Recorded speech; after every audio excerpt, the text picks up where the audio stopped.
Welcome to the narrated step-by-step tutorial for my painting, Roadside.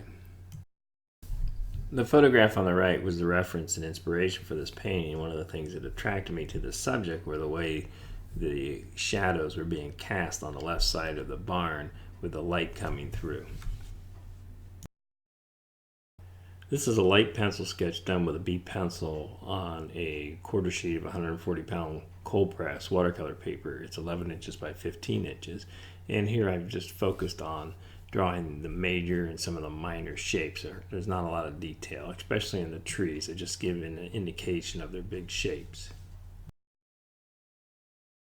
Before I begin to paint, I'll go through the colors that I used in this painting. Cerulean blue, royal blue, ultramarine blue, sap green, pyrrole red, quinacridone rose madder, alizarin crimson, quinacridone, raw sienna, raw umber, quinacridone gold, and Halloween orange. I'm going to begin by putting in my sky wash. This is cerulean blue, and I'm using a 1-inch wash brush. I think there might have been just a touch of green in my cerulean blue when I grabbed it from the well. But I'm liberally applying this blue tone to the large shape that makes up the sky. And I'm painting in areas where the trees are going to be, because that some of that sky tone is going to show through in my finished painting. And the mixtures that I'll be putting over top of this for the trees are going to be much darker, so I don't have to worry so much about painting around anything other than the house or the barn structure. And I want this to feel like a partly cloudy day, and I'm not going to have those hard edges. I'm going to soften those edges in the top, towards the top there of the sky, and I'm going to do that with a fine mist spray.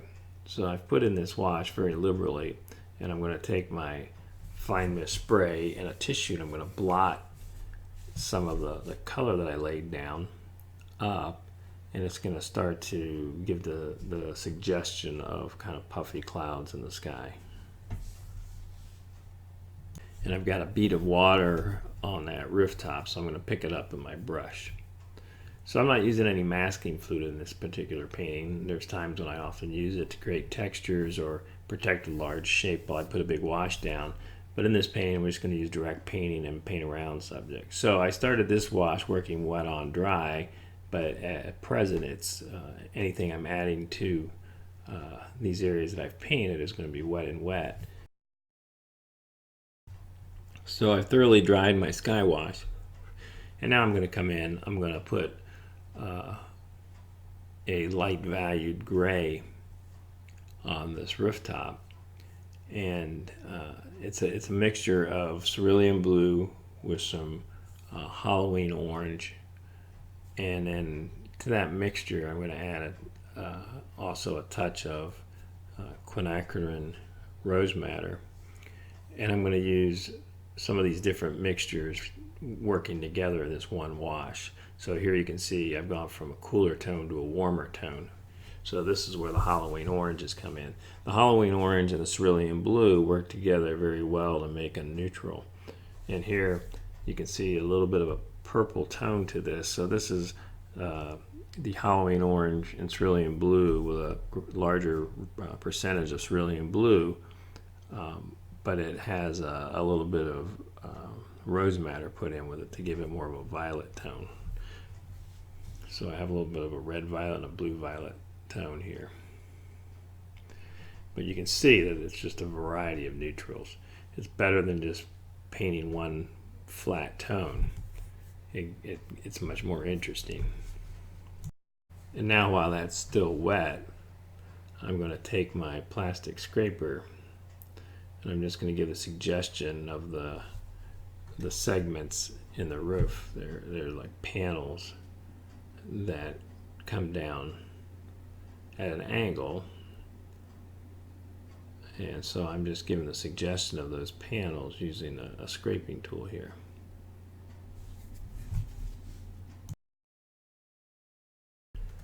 Now I'm taking my 1/2-inch flat brush, and I have a mixture of cerulean blue, and it's going to have some Halloween orange mixed into it to help give me a neutral. and I'll vary the ratio of those by adjusting the amount of Halloween orange or cerulean blue to give me a cooler or a warmer tone. And I'm also going to mix in a little bit of ultramarine blue just to give a little bit of a variation on that tone. And I'll bring in some touches of quinacridone and rosemary also. So it makes for a much more interesting wash to have this variation of warm and cool tones and going from this neutral gray to a blue to a violet or a red violet. And the Halloween orange and the cerulean blue work really well together to create some warm and cool neutrals. And you can see that I'm not worried about individual little components of the structure or individual trees or anything at this point. What I'm working on is blocking in the major shapes, and a lot of this is a result of the way the light source is hitting this subject. So this side of the building is in shadow, and I'm painting this whole shape in shadow, and I'll come back in and I'll put in some windows and some details there. And just as that's in shadow, there's some very definitive shadowed areas on the other side here, and the way the light breaks through the trees of the here in the composition. So I'm going to put in again initial wash here just to give the indication of some of the structure of that building, because in the end this is going to be a very dark shape here on this left side of my composition, and I'm just starting to lay the groundwork for this. I'll dry this and I'll come back in and I'll do smaller brushwork over top of the washes that I'm putting down right now. But right now with my 1/2 inch flat brush and this wash, I'm kind of blocking in part of that shadowed area, but I'm going to leave some of these areas light because that's where the light source is coming through the trees and hitting the side of this building. But on the right side, I've painted that whole shape in shadow. I'm not being real, I call it ticky-tacky with a small brush here. I'm using a 1/2 inch brush and almost a flat wash here, but I'm trying to suggest the pattern that's being created by the tree and how it's casting shadows on this barn. So while it's very loose and kind of bold brush strokes, I am trying to give a suggestion of the pattern that's being created there. And I'm going to come back on top of this with some darker values. And I'm going to soften the edges of that wash as I get off to the side here.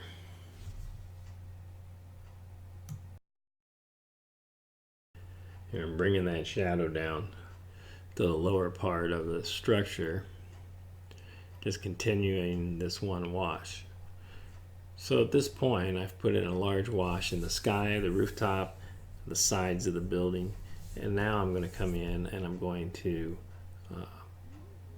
paint. There's a stretch of grass right along the edge of the road that kind of overlaps the building and some of the background here. So this is more of the foreground. It's overlapping the middle ground area. So this is a wash of sap green with some pyrrole red in it. And then I also am taking some raw sienna and a little bit of quinacridone gold and putting it in this wash. And I'm going to take my scraping tool. I'm going to scrape it up to give the suggestion of grass. Now I'm going to paint in a fairly consistent color on top of this, the road here that's in the foreground. So this is just a mixture of cerulean blue and Halloween orange, and it just makes a bit of a warm neutral here. And I'm not going to do too much to that. Just you don't want to fuss with it. It's there in the foreground. It's not your center of attention, so I just want to keep it simple.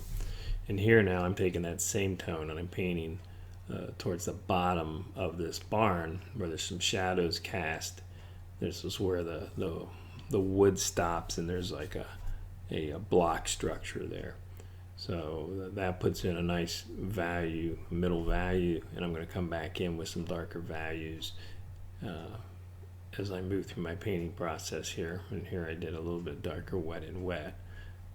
And I'm going to scrape down with that tone just to, again, to give the indication of grass there in the foreground. This helps reinforce the feeling of that.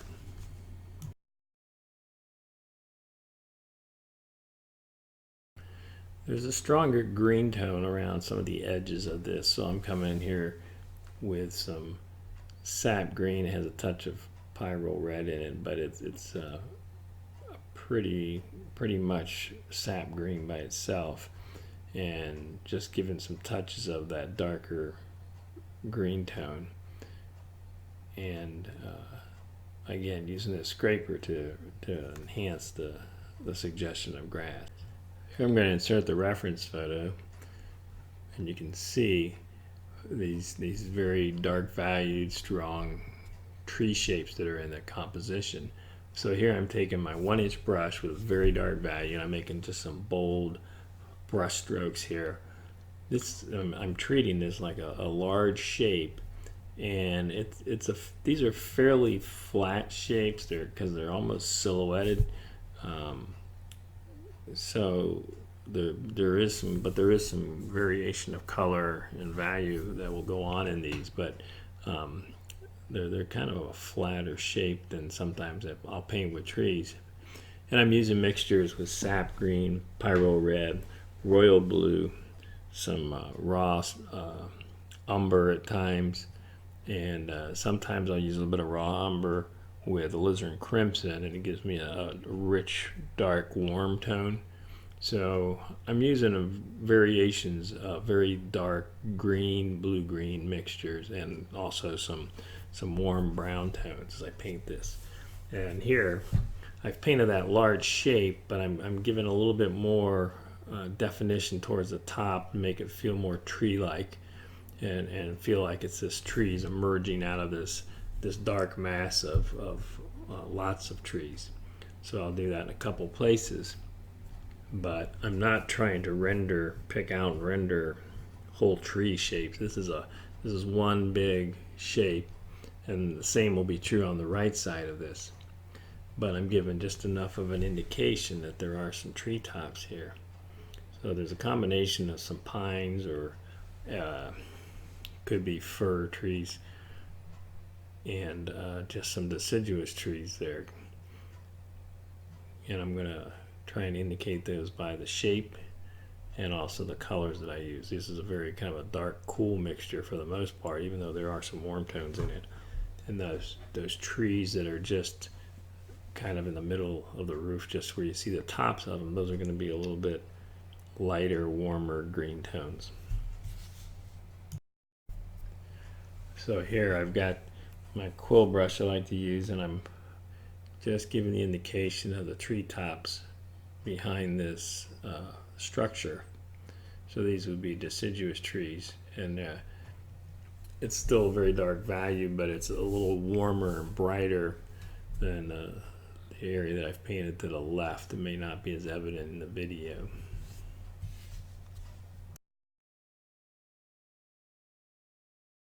Sometimes to create a little texture while this is wet, I'll just touch it with my finger, or I might blot it with a tissue, but just to break that wash up a little bit and give it some texture.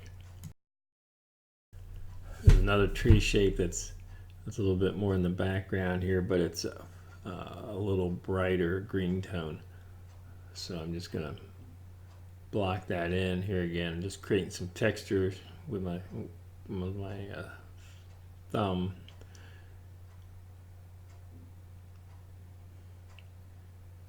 Just breaking that up a little bit.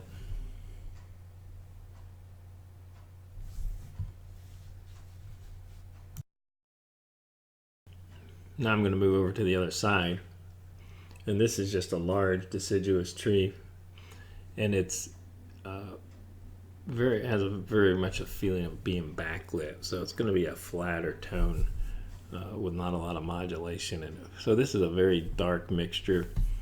It is some sap green with pyro red and some royal blue. And then I'll also work in some raw umber with some alizarin crimson and some royal blue. And here I'm using a round brush. This is a jumbo round small.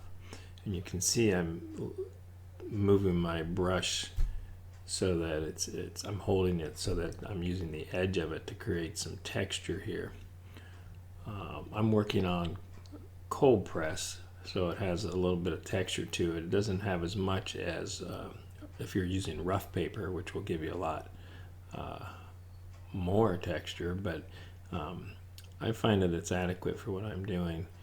And you can see these are just kind of bold brush strokes, and I'm trying to give that suggestion of some breaks in the tree here with a sky tone coming through. And again, I'm just trying to drag in the areas, just drag the edge of my brush. And then just a combination too of using the tip. Here I'm just painting around the building structure. There are times when I might choose to mask the building off with a frisket and apply this large collection of tree shapes around it and keep it a nice clean edge. But I chose not to do it for this painting. I'm just using direct painting. So you just have to choose whichever method fits the situation.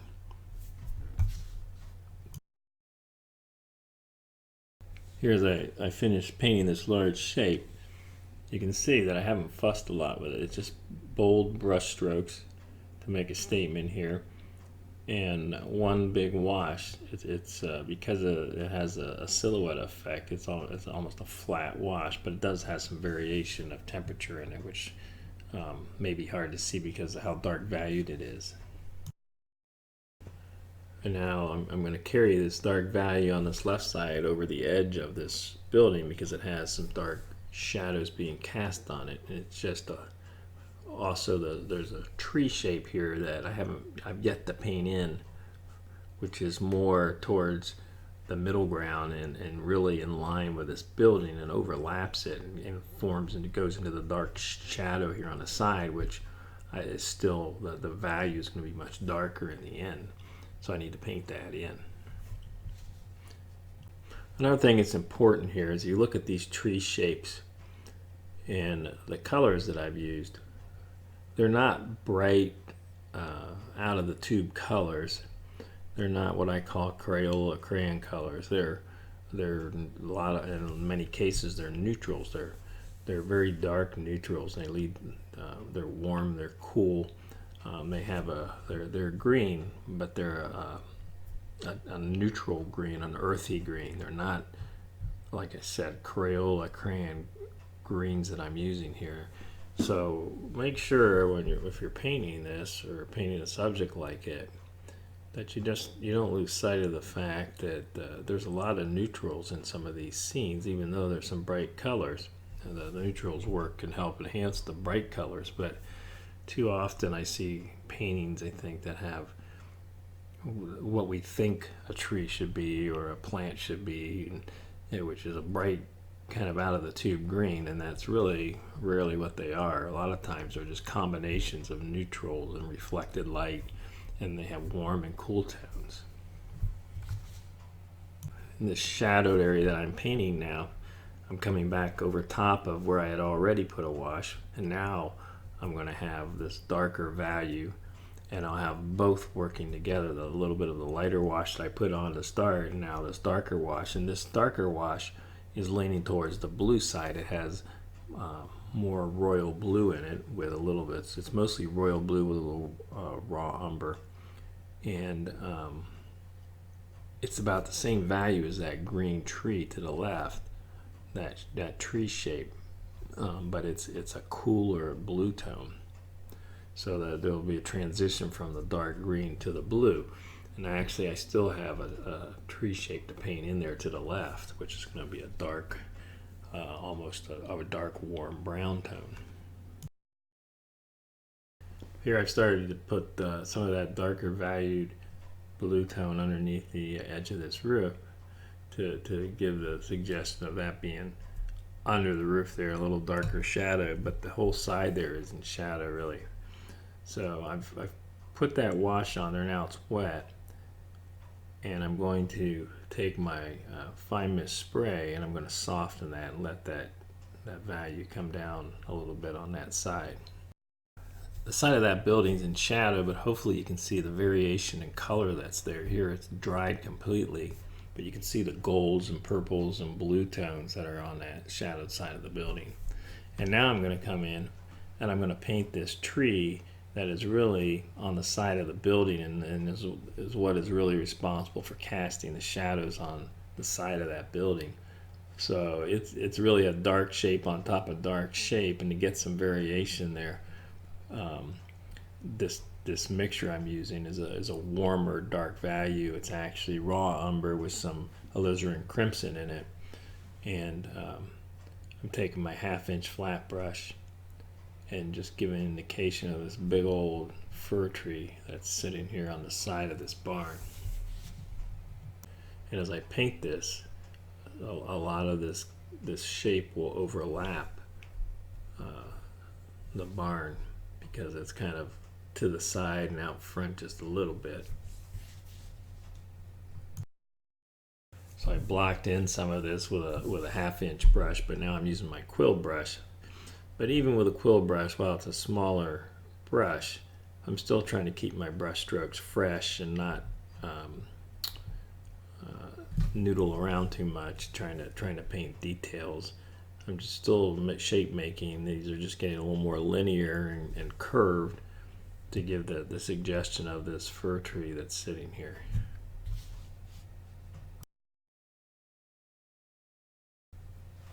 And here I'm getting the suggestion of a second tree top there, just coming out of that dark shape. Hopefully now you can get the feeling of the edge of that building, just a little bit of the highlights coming through the trees, and you can see the roof line just touches of it to give the indication that edge of the roof is being lit up, but it's being overlapped by the tree here on the side. So I need a darker value on the edge of this area, which is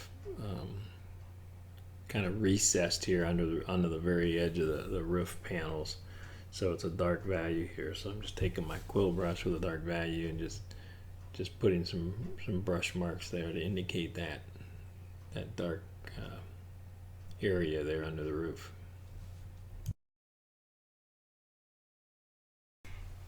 Now I'm going to start to paint in some of these window shapes that are all pretty much very dark values, but I'm going to try and keep some variation within those shapes so they're not just a bunch of dark rectangles, even though the larger percentage of the shapes are going to be dark value.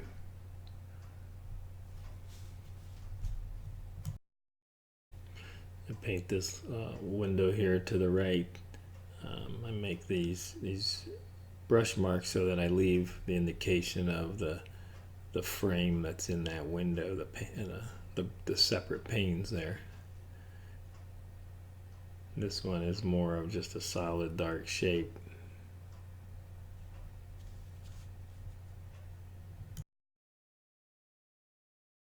Now I need to get a darker tone underneath the edge where the wood siding stops and it hits that kind of wood or the stone block area, so it's much darker value. So I'm putting in just a raw umber royal blue mixture, and then I'm taking some water and I'm just softening that down a little bit. I'm still able to maintain the feeling of those grassy shapes, but I'm going to use a little brushwork to help enhance that.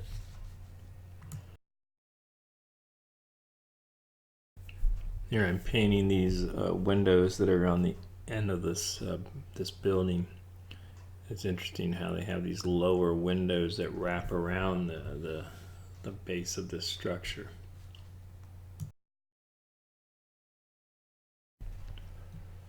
Now I'm going to do some brushwork here using a number 4 round brush. This is a synthetic sable made by Princeton. It's their Aqua Elite series. And just taking a middle value to dark value of my mixtures here with some royal blue and some raw sienna, and just giving indication with using line to suggest these doors that are on the side of this structure. And in some areas it's just a small wash that I'm putting down to suggest the shadow.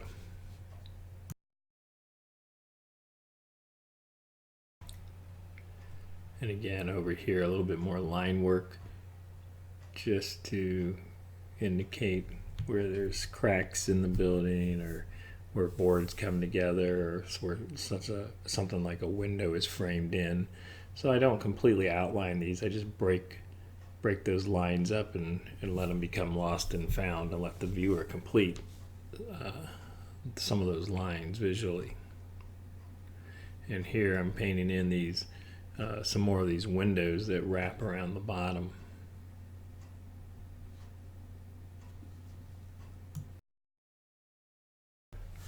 I'm looking for a little deeper shadow on the side of this building, so I'm going to take some cerulean blue, royal blue mixture. It has a little Halloween orange in it to neutralize a little, and my 1-inch brush, and just putting a big wash over the side here. And remember, when I put that wash on, that paper was completely dry, and now I've dried it again. And here I'm putting just a little bit of a warm tone in this area where I left light. I didn't want it to be white of the paper, so I just warmed it up a little bit with some raw sienna. Now I need to carry this shadow onto this part of the roof here, and it's almost a violet tone that the shadow is being cast in. So I have a mixture here that has some ultramarine blue, little quinacridone rose madder, and just a touch of cerulean in it, and I'm painting the shadowed shape which hits the rooftop here. And it's interesting when you paint something like this, you can kind of feel how that shadow is going along that flat surface, and it helps contour that surface a little bit, and helps define the plane of that roof there. That shift in color also helps make it feel like it's on a different plane than the other shadows that are appearing on the sides and then the tree itself.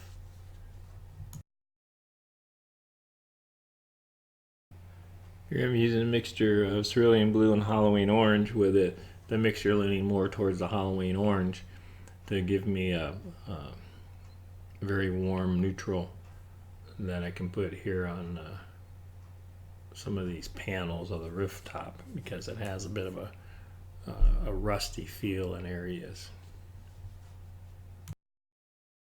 I'm going to soften those up a little bit with a spray. Still trying to keep a little edge and direction.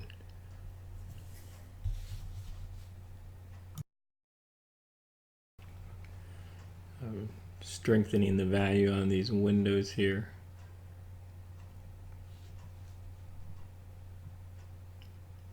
Just a little bit more definition.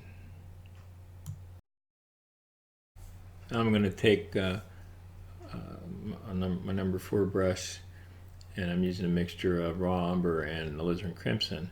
And I'm just going to give the indication of a few tree trunks and branches here to help define them a little bit further as trees.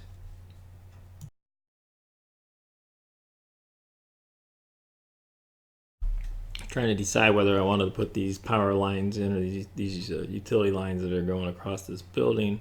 And I decided I am, but I'm not going to put all of them in there. There's quite a few in this subject. So right now I'm taking a nylon angled brush here with some clear water, and I'm lifting a little bit to give a suggestion of a power line coming across. And then I'm dragging that color also with my brush. As I pull it off the dark shape, I'm dragging some of that color onto the light shape.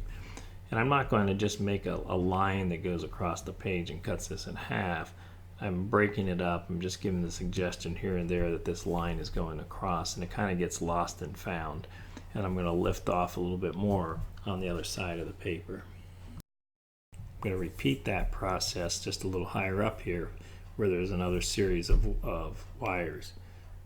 So I'm going to put a few more up here than I did crossing the building. I think in total there's 7 or 8 of these lines, but I'm just going to put a few of them in there just so you have the feeling of these utility poles here. So I'm lifting with clear water, dragging some of that pigment into the lighter areas to give you an indication of these power lines. Now I'm going to take my brush with a light gray and go over top of some of the lighter areas to give the feeling there of these power lines. So you can see I'm not just drawing a continuous line, just touches of it and letting the viewer complete that. I got a little thick there with that one line. Probably could have used a liner brush here.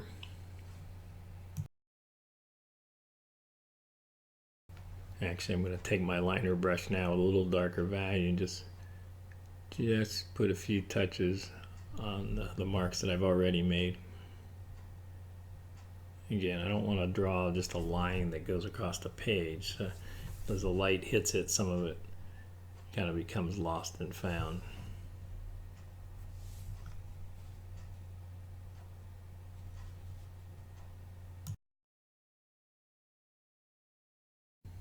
Here I'm going to put a white mat on this now and get a good look. And I'm going to pause for a second. At the beginning of this video I mentioned one of the things that attracted me to this subject were the interesting shapes being created by the shadows on the end of this building.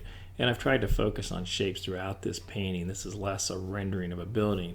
It's a composition made up of large and small shapes, dark value, middle value, light value. I hope you enjoyed watching this video, and if you do want the reference material for it, you can go to my online learning center page and go to the YouTube reference link at the top of the page, and you'll find the sketch, the photograph, and the painting. If you have questions about my materials, you can go to the studio page of my website, rsoritsart.com, and if you have questions, you can email me at contact@rsoritsart@gmail.com. Thanks for watching.